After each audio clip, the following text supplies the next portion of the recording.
Hi friends, இன்னைக்கு சிறுபருப்பு பாயாசம் எப்படி செய்யுதுன்னு பார்க்கலாம். வறுத்த சிறுபருப்பு 1/4 கிலோ சேர்த்துக்கிறேன். வாஷ் பண்ணி 1 லிட்டர் தண்ணியில் நல்லா வேக வச்சுக்கலாம். ஊற வச்ச பச்சரிசி தண்ணி வடித்து ரவை பதத்துக்கு அரைச்சிக்க போகிறேன். இதை மாதிரி அரைச்சிக்கணும்.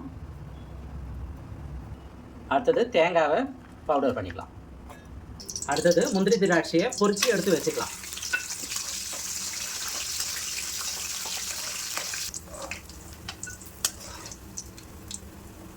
பருப்பு 3/4 பங்கு வெந்திருக்கு. இந்த டைமில் பச்சரிசி பவுடர் சேர்த்துக்கிறேன்.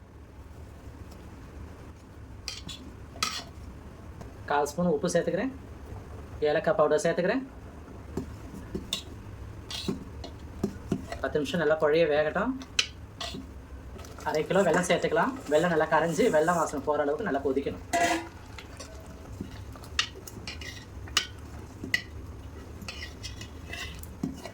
கெட்டியாக இருக்குது. இந்த டைமில் கொஞ்சம் தண்ணி சேர்த்துக்கிறேன்.